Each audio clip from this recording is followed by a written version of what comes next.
10 محرم کو جب امام حسین کو شہید کر دیا گیا اور سر تن سے جدا کر کے نوکے نیزہ پہ بلند کیا گیا تو کیا معجزہ ہوا؟ امام حسین کے سر کا معجزہ۔ جب کربلا میں نواسہ رسول کا سر کاٹا گیا تو ایک اورام برپا ہو گیا، زمین سوگوار ہو گئی، سورج کو گرہن لگ گیا، آسمان سرخ ہو گیا، بیت المقدس کی زمین سے خون ابر آیا، خانہ کعبہ ہلنے لگا، رسول اللہ کی قبر مبارک سرخ ہوگی، یزید کا محل ہلنے لگا۔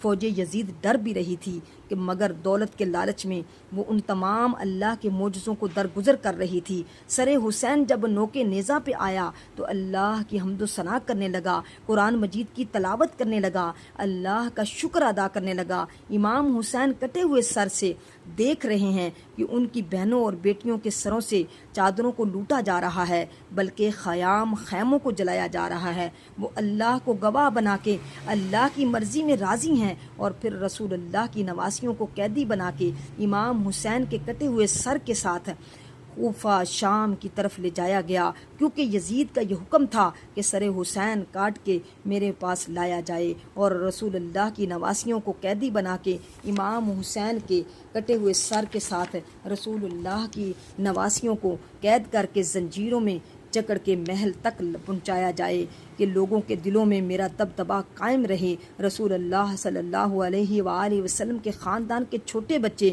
جو اونٹوں کے ساتھ باندھے گئے تھے، اور یوں یہ قافلہ چلتا رہا۔ ایک جگہ اچانک سے سر حسین رک گیا، لوگوں نے بہت کوشش کی امام حسین کا سر آگے بڑھے، لیکن وہ نیزہ پہ جو امام حسین کا سر سوار تھا وہ ایک جگہ قائم ہو گیا۔ شمر نے امام سجاد سے پوچھا کہ تمہارے بابا کا سر آگے کیوں نہیں بڑھ رہا؟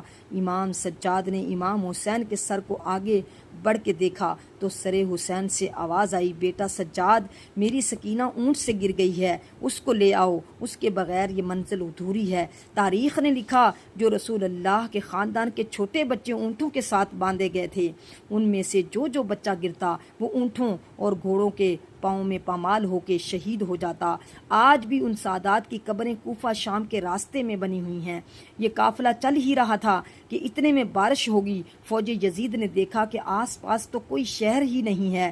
دور ایک گرجا گھر نظر آیا، وہ قریب گیا اور کہنے لگا، ہم وقت کے حاکم کے فوجی ہیں، ہم ایک رات یہاں آرام کریں گے۔ اس چرچ کے پادری نے جب اس قافلے کو دیکھا، بے پردہ بیبیاں ہیں اور ایک نورانی چہرے والا قیدی بیبیوں کے ساتھ زنجیروں میں جکڑا ہوا ہے، اور تمام سر نوکے نیزہ پہ سوار ہیں۔ وہ سروں پہ نظر گھماتا ہے، کبھی جون کا سر دیکھے، کبھی حر کا سر دیکھے، کبھی قاسم کا سر دیکھے، کبھی علی کا اکبر کا سر دیکھے۔ جب اس پادری کی نگاہ علی اصغر کے چھوٹے سر پہ پڑی، وہ چیخ اٹھا اور کہنے لگا، اے لوگوں، یہ تو کچھ ماں کا بچہ ہے، اس نے کیا جرم کیا ہوگا اور کہ اس کا سر کاٹ کے نیزہ پہ سوار کیا؟ وہ غرور اور تکبر میں کہنے لگے، یہ ہمارے بادشاہ کو بادشاہ نہیں مانتا، اور جو ہمارے بادشاہ یزید کو نہیں مانے گا اس کا حشر یہی ہوگا۔ اتنے میں اس کی نگاہ ایک گھوڑے پہ پڑی جس کی زلفوں سے غازی عباس علمدار کا سر باندھا ہوا تھا۔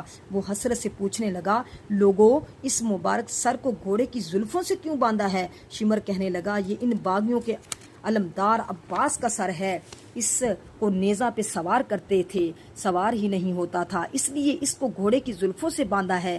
بس یوں سر کو دیکھتے دیکھتے جیسے ہی اس پادری کی نگاہ سر حسین پہ پڑی، وہ زاروں قطار رونے لگا۔ شمر نے پوچھا، کیوں رو رہے ہو؟ وہ کہنے لگا، میں نے اپنی زندگی میں اتنا نورانی چہرہ کبھی پہلے نہیں دیکھا۔ اس چہرے کا نور بتاتا ہے یہ اللہ کے قریب ہے اور کسی پاک خاندان سے تعلق رکھتا ہے۔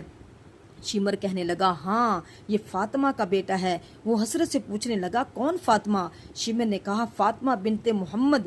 وہ زمین پہ بیٹھ گیا، گر گیا اور چیخ کے کہنے لگا، محمد رسول اللہ۔ شمر نے کہا، ہاں۔ وہ حسرت سے پوچھنے لگا، اے بدبخت، یہ تمہارے رسول اللہ کا نواسہ ہے، تم نے انہی کو قتل کر دیا۔ آج رات اگر رہنا چاہتے ہو تو رات کے لیے اس سر کو مجھے دے دو، تمہیں چاہے جتنا سونا لینا چاہتے ہو لے لینا، اس حسین کا سر مجھے دے دو۔ شمر نے کہا، ہاں لے لو، کل صبح ہم اس کو لے کے جائیں گے۔ بس سر حسین جیسے ہی گرجا گھر لے کر آتا ہے تو اس چہرے سے ایک نور ابھرنے لگا، وہ گھٹنوں پر بیٹھ کے زارو قطار رو ہی رہا تھا کہ اتنے میں اس کی نبینا بیٹی قریب آ کے کہنے لگی، بابا آپ کیوں رو رہے ہیں؟ اس پادری نے کہا، اس سر کی زیارت کرو، یہ مقدس سر ہے۔ وہ نبینا اس کی بیٹی کہنے لگی، میں کیسے دیکھوں، میں تو آنکھوں سے اندھی ہوں۔ اس پادری نے کہا، اس مقدس سر کی زیارت کے لیے تم اللہ سے دعا مانگو، مجھے امید ہے اس سر کے صدقے اللہ تمہیں آنکھیں دے دے گا۔ بس وہ جیسے ہی دست ادب کو جوڑ کے اللہ سے دعا مانگنے لگی تو امام حسین کے سر سے، امام حسین کے چہرے سے نور ابھر کے اس نبینا کی آنکھوں میں ٹھہر گیا، اور یوں وہ دیکھنے لگی، خوش ہونے لگی۔ وہ گھٹنوں پہ گر کے زارو قطار رونے لگی اور اپنے بابا سے کہنے لگی، بابا اس سر کے معجزے سے تو میری آنکھیں روشن ہو گئیں۔ یہ کیسے بدبخت لوگ ہیں جو ان ہستیوں کے سر کو کاٹ کے لے آئے ہیں۔ بس وہ روتے رہے اور رات اختتام کو پہنچی۔ اس پادری نے بہت کوشش کی کہ سر حسین کو ان ظالموں کو واپس نہ کریں، مگر فوج یزید نے ان پر ظلم کر کے سر کو حاصل کیا اور رسول اللہ کے خاندان کو قید کر کے امام حسین کے سر کے ساتھ شام کی طرف رواں ہوئے۔ سلام ہو رسول اللہ کے نواسے کے مبارک سر پر، سلام ہو ان پاک ہستیوں پر جو کائنات پر حکومت رکھتے ہوئے بھی انسانیت کی بقا کے لیے ہر ظلم سہتے رہے۔